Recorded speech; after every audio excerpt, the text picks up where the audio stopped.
नमस्कार friends, my self doctor शिखा। आपका बहुत बहुत स्वागत है आपके अपने चैनल होम्यो बोन में। फ्रेंड्स, मैं शेयर करती हूँ आपके साथ बहुत सारे अच्छे हेल्थ टिप्स, साथ ही आपको बताती हूँ सभी तरह की बीमारियों के बारे में और उनके सिम्टम्स क्या होते हैं, उनके लक्षण क्या होते हैं और सबसे इम्पॉर्टेंट उन सभी बीमारियों के लिए होम्योपैथिक मेडिसिन्स। फ्रेंड्स, आज की वीडियो में हम बात करेंगे बहुत ही इम्पॉर्टेंट टॉपिक लकवा या पैरालिसिस के बारे में। तो फ्रेंड्स, आज के वीडियो में हम जानेंगे कि लकवा या पैरालिसिस क्या होता है, इसके क्या कारण होते हैं, कैसे आप जानेंगे कि आपको लकवा हो गया है या पैरालिसिस हो गया है और पैरालिसिस किन किन लोगों में देखा जा सकता है। और फ्रेंड्स, अंत में मैं आपको बहुत अच्छी होम्योपैथिक मेडिसिन भी बताऊंगी जो आपको इस कंडीशन से बाहर निकलने में मदद करेंगी। तो चलिए बात कर लेते हैं। फ्रेंड्स, आगे बढ़ने से पहले अगर आपने मेरे चैनल को सब्सक्राइब नहीं किया है अभी तक, तो सबसे पहले मेरे चैनल को सब्सक्राइब कर लें, जिससे कि आपको आगे आने वाले वीडियोस के नोटिफिकेशन टाइम पर मिलते रहें और साथ ही साथ बेल बटन को भी प्रेस कर दें। फ्रेंड्स, मैं आप सभी के लिए हेल्थ और ब्यूटी से जुड़े वीडियोस लेकर आती रहती हूँ, तो मेरे चैनल को सब्सक्राइब करके ज़रूर जाएं। सबसे पहले हम जान लेते हैं पैरालिसिस किसे कहते हैं। जब आपकी बॉडी की मसल्स में वीकनेस आ जाती है, यानी कि जो आपकी बॉडी में मांसपेशियां हैं उनमें कमजोरी आ जाती है, वीकनेस आ जाती है और वो अपना काम ठीक से नहीं कर पाती हैं, तो इस कंडीशन को हम पैरालिसिस कहते हैं। तो फ्रेंड्स, अब सवाल ये उठता है कि हमारी बॉडी की जो मांसपेशियां हैं वो किस तरह से काम करती हैं। तो फ्रेंड्स, एक मोटी मोटी बात आपको बता देती हूँ। हमारी बॉडी में मसल यानी कि मांसपेशियां होती हैं और उसी के अंदर ब्लड को ले जाने वाली आर्टरीज या ब्लड वेसल्स होती हैं। साथ ही साथ बहुत बारीक सी नसें होती हैं जिनको हम नर्व्स भी कहते हैं और ये हमारी बॉडी में बहुत सारी संख्या में फैली होती हैं। हमारी बॉडी को चलाने के लिए सबसे पहले जो हमारा दिमाग है वो काम करता है। अगर हमारा दिमाग ठीक से काम नहीं करता है, हमारे ब्रेन में कोई प्रॉब्लम आ गई है, तो हमारी बॉडी में उसका असर देखने को मिलता है। ब्रेन का बहुत इंपॉर्टेंट काम होता है हमारी बॉडी में। ब्रेन से हमारी बॉडी में सिग्नल्स आते हैं जो आपकी बॉडी को काम करने लायक बनाते हैं। जब ये सिग्नल्स ठीक से नहीं मिलते हैं बॉडी को, तो हमारी बॉडी में पैरालिसिस डेवलप होने लगता है। मतलब आपकी पूरी बॉडी को चलाने के लिए ब्रेन आपको सिग्नल्स देता है। छोटे से लेके बड़े काम तक को करने के लिए आपकी बॉडी में से आपका जो ब्रेन है वो आपको सिग्नल देता है। फॉर एग्जांपल, अगर आप कुछ भी चीज़ हाथ से उठाते हैं, कोई सामान हाथ से उठाते हैं या कोई काम करते हैं, तो पहले आपका ब्रेन आपको सिग्नल देगा कि आपको ये काम करना है।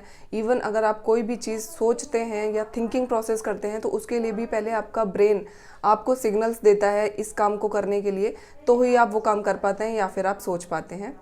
आप अगर कोई भी अपने रोज़मर्रा के डेली रूटीन के काम भी करते हैं या फिर आप कंप्यूटर चलाते हैं, घर के काम करते हैं, सभी कामों को करने के लिए आपका ब्रेन जब तक आपको सिग्नल नहीं देता है तब तक आप उस काम को नहीं कर पाएंगे। हमारे ब्रेन में सभी कामों को करने के लिए अलग अलग सेंटर्स बने होते हैं।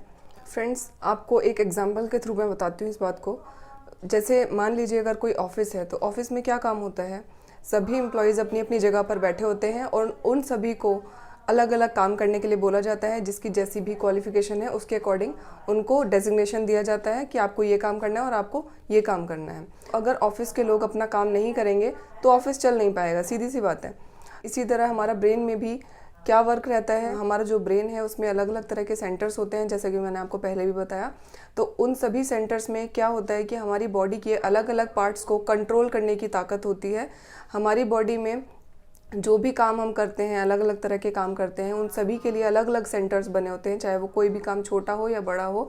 मतलब कोई भी एक छोटी सी चीज़ उठाने से लेकर हमारा थॉट प्रोसेस हो, हम किस तरह से सोचते हैं, हम खाते हैं, पानी का ग्लास उठाते हैं, तो इन सभी चीज़ों को करने के लिए हमारे ब्रेन में सेंटर्स होते हैं और उन सभी सेंटर्स का काम होता है हमारी बॉडी को सिग्नल्स देना, हमारी बॉडी से काम करवाना। आपके ब्रेन में देखने के लिए भी अलग सेंटर होता है। अगर मान लीजिए आपके ब्रेन के इस सेंटर में कोई चोट लग जाती है या कोई एबनॉर्मलिटी आ जाती है, तो आपको दिखाई देना बंद हो जाता है या आंखों में किसी भी तरह का डिफेक्ट आ सकता है, आंखों की रोशनी में प्रॉब्लम हो सकती है। आपके ब्रेन के किसी भी हिस्से में किसी भी कारणवश चोट लग जाती है या फिर ब्लड सप्लाई रुक जाती है या कुछ और कारण की वजह से ब्रेन में कुछ एबनॉर्मलिटी आ जाती है, तो आपको बॉडी के उस पार्ट का, जहाँ से ब्रेन कंट्रोल कर रहा होता है बॉडी के उस पर्टिकुलर पार्ट को, उस जगह का पैरालिसिस हो जाता है। अब जान लेते हैं पैरालिसिस होने के क्या क्या कारण हो सकते हैं। सबसे पहला कारण होता है स्ट्रोक।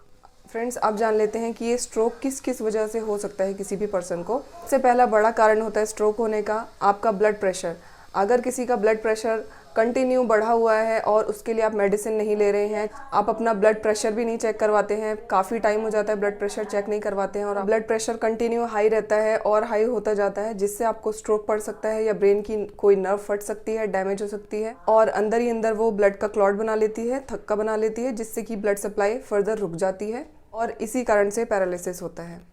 इसके अलावा अगर आप ऊंचाई से गिर गए हैं, सर के बल गिर गए हैं या सर में चोट लग गई है या किसी ने सर पे बहुत तेज़ चोट मारी है, किसी ने लाठी मारी है या फिर बहुत सारे और भी कारण होते हैं जो सर की चोट की वजह से बहुत ज़्यादा सीवियर कंडीशन हो सकती है। दूसरा कारण होता है अगर आपकी रीढ़ की हड्डी में चोट लग गई है किसी तरह से या आपकी गर्दन में चोट लग गई है और बहुत ज़ोरदार चोट लगी है, तो उस कंडीशन में भी पैरालिसिस हो सकता है। फ्रेंड्स, हमारी जो रीढ़ की हड्डी है वो बहुत इंपॉर्टेंट पार्ट होता है हमारी बॉडी का, जिसकी वजह से हमारी बॉडी स्टेबिलिटी में रहती है और हमारी बॉडी एक पोस्चर को मेंटेन करती है। तो अगर आपकी रीढ़ की हड्डी में, जैसे कि हम मेडिकल में स्पाइनल कॉर्ड भी कहते हैं, उसमें किसी वजह से चोट लग गई है या ऊंचाई से गिर गए हैं या किसी गाड़ी से गिर गए हैं, तो भी आपको पैरालिसिस हो सकता है। फ्रेंड्स, ऐसा इसलिए होता है क्योंकि हमारी जो रीढ़ की हड्डी है उसके अंदर से बहुत सारी नर्व्स पास होती हैं, वो हमारी पूरी बॉडी में फैली रहती हैं और अगर इन नर्व्स में, इन नसों में कहीं से भी कंप्रेशन आ गया है या दब गई हैं कहीं से, तो भी पैरालिसिस हो सकता है। फ्रेंड्स, तीसरा कारण होता है पैरालिसिस होने का पोलियोमाइलाइटिस। पोलियो की वजह से भी पैरालिसिस हो सकता है। चौथा कारण है गुलियन बार सिंड्रोम। चौथा कारण होता है मल्टीपल स्क्लेरोसिस। पांचवा कारण होता है सेरेब्रल पाल्सी। फ्रेंड्स, ये सभी कारण हैं जिसकी वजह से पैरालिसिस होता है। आप जान लेते हैं पैरालिसिस होने के या लकवा होने के क्या लक्षण होते हैं, कैसे हमें पता चलेगा कि हमें पैरालिसिस हो गया है। तो सबसे पहला सिम्टम क्या होता है, अगर आपको बॉडी के किसी भी पार्ट में पैरालिसिस है तो वहाँ का पार्ट हमेशा सुन्न रहेगा। अगर आप सेफ्टी पिन भी होते हैं उस एरिया में तो भी आपको कोई सेंसेशन फील नहीं होगी। वहाँ की मसल बिल्कुल वीक हो जाएगी, आप वहाँ से कोई काम नहीं कर पाएंगे। अब जान लेते हैं पैरालिसिस कितने टाइप का होता है। तो पैरालिसिस दो तरह का होता है। एक टाइप होता है लोकलाइज्ड और दूसरा टाइप होता है जनरलाइज्ड। लोकलाइज्ड पैरालिसिस में क्या होता है, किसी भी एक सिंगल पार्ट का पैरालिसिस हो जाता है, कोई भी एक पर्टिकुलर मसल आपका इन्वॉल्व हो गया। कई बार हम देखते हैं कि आधे चेहरे का पैरालिसिस हो जाता है और जिसे हम बेल्स पाल्सी भी कहते हैं। दूसरा पैरालिसिस जिसको हम जनरलाइज्ड पैरालिसिस कहते हैं, इसमें क्या होता है कि आपका कोई भी लिम्ब अफेक्ट हो जाएगा, जिसे हम जनरलाइज्ड पैरालिसिस कहते हैं। मतलब हमारी बॉडी में 4 लिम्ब होते हैं, आपके 2 हाथ और 2 पैर। इन चारों में से कोई भी एक लिम्ब अफेक्ट हो गया, मतलब अगर आपका राइट हैंड अफेक्ट हो गया या लेफ्ट लेग अफेक्ट हो गया, तो हम इस कंडीशन को कहते हैं मोनोप्लेजिया। दूसरा जो पैरालिसिस होता है जनरलाइज्ड में ही, वो होता है हेमीप्लेजिया। हेमीप्लेजिया का मतलब होता है हाफ साइड का पैरालिसिस, यानी कि अगर आपकी हाफ साइड की जो बॉडी है, यानी अगर आपका राइट हैंड और राइट लेग अफेक्ट हो गया तो आपको इस तरह का पैरालिसिस देखने को मिलेगा। और इसके अलावा अगर आपको लेफ्ट लेग और लेफ्ट हैंड में अगर पैरालिसिस हो गया तो आपको लेफ्ट साइड में इस तरह का पैरालिसिस देखने को मिलेगा। तो इस कंडीशन को हम हेमीप्लेजिया कहते हैं, अगर आधी साइड की बॉडी का पैरालिसिस हुआ है तो। फ्रेंड्स, तीसरा होता है पैराप्लेजिया। पैराप्लेजिया मतलब अगर आपकी कमर के नीचे का हिस्सा काम नहीं कर रहा है, उसमें पैरालिसिस हो गया है, तो इस कंडीशन को हम पैराप्लेजिया कहते हैं। दोनों पैर काम नहीं कर रहे हैं, कमर के हिस्सा काम नहीं कर रहा है। फ्रेंड्स, अगला जो टाइप होता है उसे हम कहते हैं क्वाड्रिप्लेजिया। इसमें क्या होता है कि आपकी बॉडी में आपके दोनों हाथ और दोनों पैर ही काम नहीं कर रहे हैं और चारों में पैरालिसिस आपको हो गया है। फ्रेंड्स, अब चलते हैं ट्रीटमेंट पार्ट की तरफ। पैरालिसिस के ट्रीटमेंट के लिए सबसे ज़्यादा ज़रूरी क्या होता है कि पैरालिसिस का कारण जानना बहुत ज़रूरी होता है। किस वजह से पैरालिसिस हुआ है ये जानना बहुत ज़रूरी होता है। इसके अलावा पैरालिसिस में फिजियोथेरेपी का भी बहुत अच्छा रोल होता है। पेशेंट बहुत बेटर फील करते हैं फिजियोथेरेपी से और रिकवरी में भी बहुत मदद मिलती है। इसके अलावा फ्रेंड्स, होम्योपैथी की कुछ बहुत अच्छी मेडिसिन हैं जो आपको इस कंडीशन से बाहर निकलने में मदद करती हैं। मेडिसिन बताने से पहले बहुत एक इम्पॉर्टेंट बात आपको बताना चाहती हूँ। जिसको भी पैरालिसिस है वो डॉक्टर के क्लिनिक में जाकर कंसल्टेशन लें, क्योंकि आपकी पूरी हिस्ट्री जानने के बाद वो आपको मेडिसिन प्रिस्क्राइब करेंगे, आपका ट्रीटमेंट स्टार्ट करेंगे। आपको किस वजह से पैरालिसिस हुआ है और भी बहुत सारे सिम्टम्स देखने होते हैं, तो उस हिसाब से और आपका ट्रीटमेंट भी अच्छा होता है।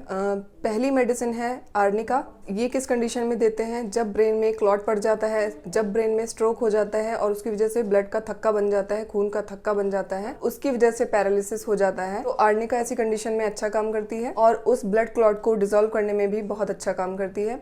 आर्निका 30 आपको लेनी है और इसकी 4 पिल्स दिन में 3 बार लेनी है। वो क्लॉट पूरी तरह से डिजोल्व नहीं होता है तब तक आपको ये मेडिसिन लेनी है। फ्रेंड्स, अगली मेडिसिन है कोनियम मैक। अगर आपको बहुत ज़्यादा वीकनेस फील होती है, बहुत कमजोरी फील होती है, आपको ऐसा लगता है कि आप उठ नहीं सकते हैं, आपको ऐसा लगता है कि पैर उठ नहीं रहे हैं और चलने के लिए पैरों को घसीटना पड़ रहा है, पैरों में बिल्कुल जान ही नहीं बची है, तो कोनियम ऐसी कंडीशन में बहुत अच्छा काम करती है। इसको आपको कैसे लेना है, कोनियम 30 में लेना है आपको और 4 पिल्स दिन में 4 बार लेनी है। थर्ड मेडिसिन है कॉस्टिकम। अगर आपके फेस में पैरालिसिस हो गया है तो ये मेडिसिन बहुत अच्छा काम करती है। तो फ्रेंड्स, मैंने कुछ ही मेडिसिन बताई है। जैसे कि मैंने बोला कि पैरालिसिस के लिए हमें बहुत सारे सिम्टम्स जानने की ज़रूरत होती है, पेशेंट की हिस्ट्री जानने की ज़रूरत होती है, डॉक्टर आपसे कुछ सवाल पूछते हैं जिसके बेसिस पर मेडिसिन आपको दी जाती है और आपका ट्रीटमेंट होता है। तो उसके लिए आपको लाइव कंसल्टेशन लेना चाहिए, डॉक्टर के पास जाकर ट्रीटमेंट स्टार्ट करना चाहिए। तो फ्रेंड्स, उम्मीद करती हूँ आज की वीडियो को आपने पसंद किया हो और मेरे द्वारा दी गई जानकारी आपके काम आई हो। So friends, please do support me. मैं आपके लिए ऐसे ही सेहत से जुड़े बहुत अच्छे वीडियोस लेकर आती रहती हूँ और आपकी ब्यूटी से रिलेटेड भी आपको बहुत अच्छे टिप्स देती हूँ और वीडियोस लाती हूँ। तो मेरी मेहनत को ज़रूर शेयर करें और चैनल ज़रूर सब्सक्राइब करके जाएं और अपने रिश्तेदारों और दोस्तों को या ज़रूरतमंद लोगों को ज़रूर शेयर करें जिससे उनको भी इसका लाभ मिल सके। बहुत सारे लोगों को जानकारी नहीं होती है, तो ये वीडियो हो सकता है उनके लिए अच्छा साबित हो और उनके काम आए। तो वीडियो को शेयर ज़रूर करें और मेरे चैनल को सब्सक्राइब ज़रूर करके जाएं और मेरे वीडियो को ज़्यादा से ज़्यादा लोगों तक ज़रूर पहुंचाएं। मैं आपको मिलती हूं अगले वीडियो में, तब तक के लिए stay safe and stay healthy. Thank you so much for watching my video. Bye.